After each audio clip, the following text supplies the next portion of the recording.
I wholeheartedly welcome you to my channel. I am a digital artist in profession and a software instructor. I have created a set of instructions on Adobe Photoshop, basically for beginners. Here I am giving you a brief knowledge on the software. So let's get started. The Photoshop briefing, and today's topic is about crop tool, eyedropper tool, erase tool, smudge, blur and sharpen. Some of the tools what is present already on my toolbar, not anymore on my top layer. So first thing is the crop tool. So what I'll do is, first of all, I'll go in and bring in a picture. I will bring this strawberry pictures and my picture is there on my screen. Now I want to cut out a part of this on the top here. Okay, so what I'll do is I'll go to my crop tool, and you can see whenever I'm cropping out something, it is actually cropping out my canvas also, like this. See, my canvas is also cropped out with my picture. Now if I want to add that area back, again I'll go to crop, and if I see, you can see he's adding that area back. What actually crop here is doing is he's cutting out only for our vision. It means that in case tomorrow if I decide to get back that space which has been cut out, I can get it back. Okay, it is to cut out a part of the area whatever you define. Next, you can actually crop it in some defined ratio, like you can specify a ratio which area you want to keep it, or you can delete it. See, I'm trying to take that area as my selection, and I'm making it content aware also, and I'm going to cut it out. So what he did is he cut it out that area for me in my defined resolution.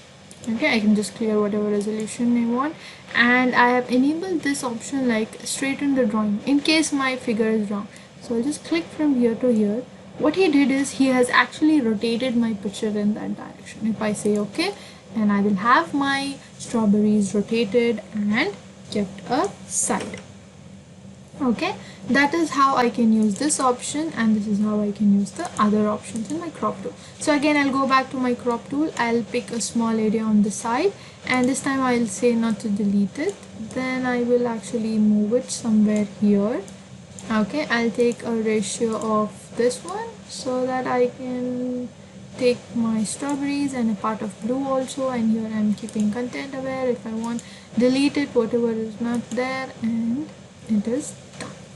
So here is my picture already cut out. So that's all the crop tool does for me. Next, I have something called as eyedropper tool. I already told you what eyedropper tool does is it tries to pick a color from here. It's already there. You can go to swatch and make it as a new color for yourself.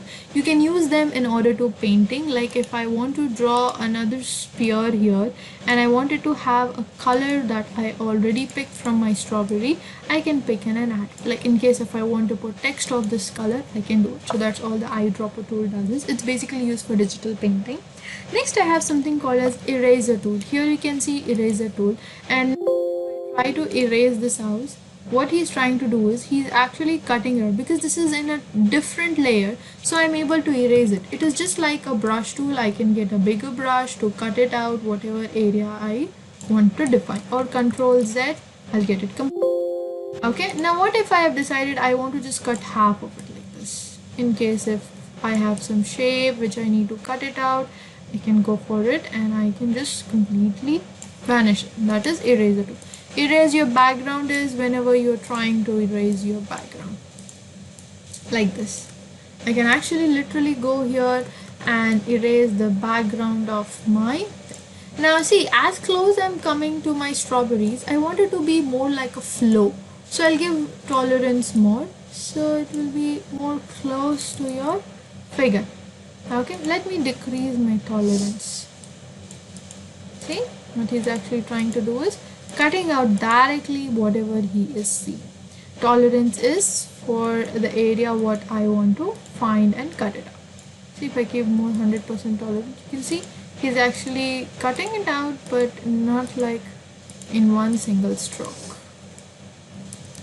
So that is some of the cutout effects what you can do with your erase tool. Next, you have something called eraser that when you click onto it, he will try to cut out. When single click, he thinks that anything that is of same color is for your cutting out purpose, and you can see he tries to remove most of the stuff from your drawing. That is your magical tool. Then you have here below that there is something called as blur. What blur? Whichever area you want to blur, just draw it and I can blur it. In case if I've decided I want to blur this area, okay, I'll just increase my mouse and I can just click here. I can specify my blur. I'll make this trend to be 100% and control plus nearby so you can see the effect. You can see he's actually blurring the edges. If I can show you something more here. Okay, next after the blur, next comes is your sharpen tool. If you want to sharpen some area, like I'll just take it here, I'll go for my biggest scale and I'm just increasing the size of my brush and I'm trying to sharpen this area. Just a small area if I am trying to sharpen it.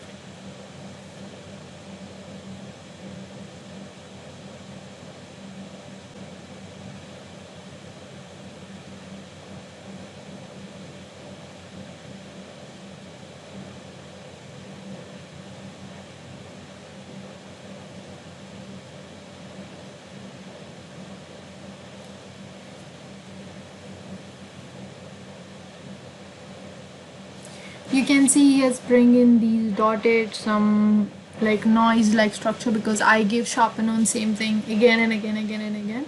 So he has actually disrupted. That is not the correct thing.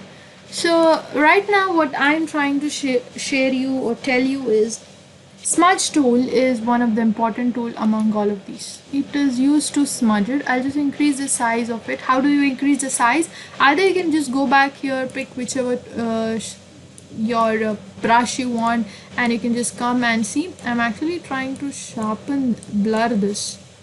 See, I'm like smudging it out. Sorry, my system is working very slow right now. He is showing the strokes which I did long ago. It's all because of I'm using my system very intensively for a long period for my work and my digital painting. That's the reason. So anyhow, you can see the way he is actually smudging it out. This is how you can use to smudge it. Even your blur, your sharpen tool also works in similar manner.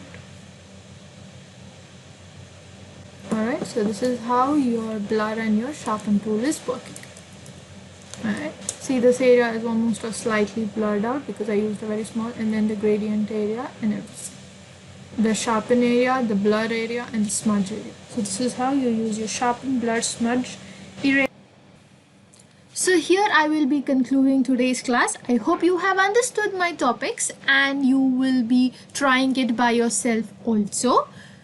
For any inquiries or any feedback or comments, you have the comment section where you can comment it, and I will leave my email address in the description box. You can email me also. So till then, thank you and bye bye.